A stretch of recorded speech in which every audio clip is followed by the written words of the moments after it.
Hello, my little draconic wolfkins. If you guys like what you see and hear, please like, subscribe, and turn on the bell to get notified. And if you guys want to send me your own horror stories, my email is in the description below. Alright, let's get into it. I apologize for any grammar or mistakes. I'm typing this on my phone, and English is not my first language. You do not need to apologize. English is rough. Long story. This happened in 2020, so give it 5 years. I had thoroughly debated if to write this at all or not. I it freaked me out to the bone. At the time, I was just scared and wanted to put the incident behind me. With time, I realized I had to make some kind of sense of what happened. I will start with the fact that I lost my faith in God around that time, but it's not like it would change the facts. I mean, for the context, I live in Eastern Europe in a big city. Okay. My neighborhood has 4 and 8 story apartment buildings. It was 9 p.m., not even that late. That day was cursed, I swear. I had a shitty time at work. Different job back then. I mean, we all had different jobs back in 2020, so. And I decided to walk home instead of taking the bus. Maybe if I had taken the bus, this thing would have targeted someone else. I mean, it's debatable. Vampires are weird. Then again, a lot of creatures of the night are, so do with that as you will. My neighborhood is smaller than others, and I was two streets away from my building. I got to the main street, made a right and a sharp left on an S-shaped street. I'm shit at explaining. Hey, I'm also shit at explaining shit, so no worries. I look up to the sky for the stars and I see what looks like a black sheet outside of a window at the 8th floor. Okay? I mean, not completely weird. I pay no mind to it and continue walking, taking a right turn. Time kind of slows down from here as something crashes into me from behind, knocking me on the asphalt. Okay, yeah. I felt that pain, honestly. It didn't hurt that much, but I was confused. I thought a car had hit me. I mean, yeah.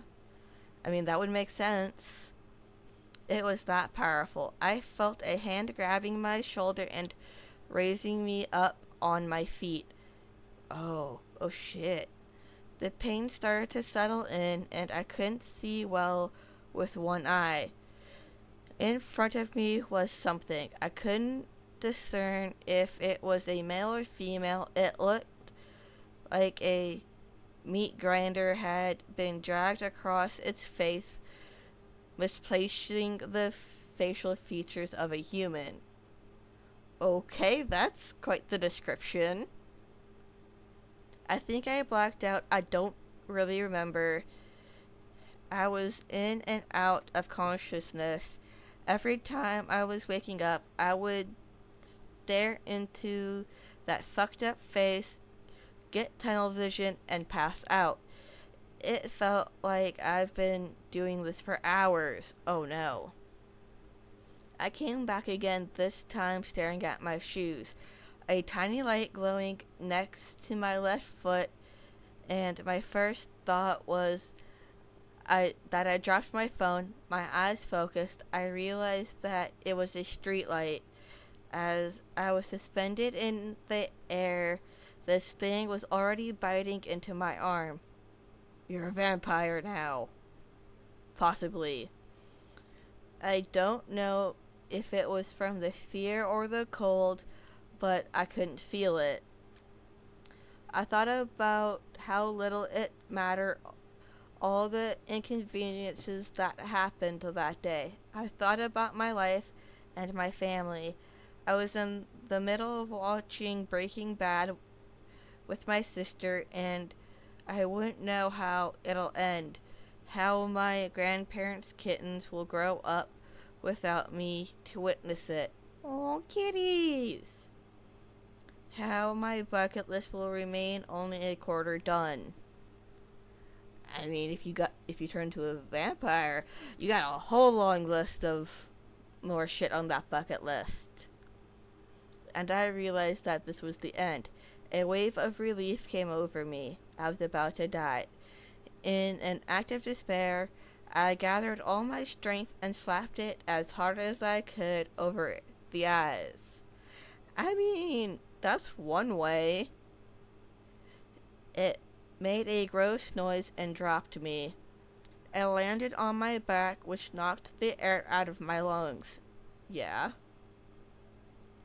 Everything started to hurt, and I tried to scream, but nothing came out. I managed to roll and drag my body on until I got to my feet and ran to the nearest structure to hide behind. The pain had intensified now that I was up. My whole body was hurting. Now my arm felt like it was on fire. Ooh. Ooh, no. I couldn't see or hear the creature anymore, but I wasn't taking any chances. I was hyperventilating and shaking violently. The smell of blood made me throw up. There was only one thing on my mind, and it was to get home. It didn't matter how. I found out soon the extent of my injuries as I failed to lift myself from the couch position I was in. Oh, in the crouching position. Panic had settled in. I never screamed like that in my life. I didn't care who heard me or that it was right. I needed help. It felt like an eternity until I heard it. My phone was ringing. It sounded so alien. It was a little distance away, and I managed to drag myself over. With my back on the ledge, I answered. It was my mom. She was frantic, and I was relieved. I cried. I mean, I would too. While I tried to give them as many descriptions as possible, I noticed I was on the rooftop of an apartment building. She asked me if I was hurt, and I looked at my torn arm. It was bleeding heavily. I knew that they wouldn't be able to find me in time, so I had to do something and muster all the strength I had left and rose up with all the pain. Oh, that has to hurt. I managed to open the rooftop cover and get in. Rooftop cover? Like the door on rooftops? Okay, I think that's what that meant. Here is where the time speeds up. I don't really remember how I found my dad, but we met somehow. When he saw me, his eyes widened and filled with tears. The adrenaline had passed, and now I was sleepy. He kept talking to me even if I was tired. He got me straight to the emergency room. I somehow managed to get rest for 3 hours. The next day, I was discharged. I told him everything on the ride home. My dad is a firm believer in the paranormal, but even he was pale and silent as he drove. My mom had tears in her eyes when she saw me walk through the door. All of them listened as I recounted my ordeal. All three were silent. We proceeded to pray together and slept some more. I don't know what to believe in more. Yeah, I wouldn't either, honestly. I figured I should get this out there. I am aware how it sounds. Believe me or not, this is what happened to me. Oh no.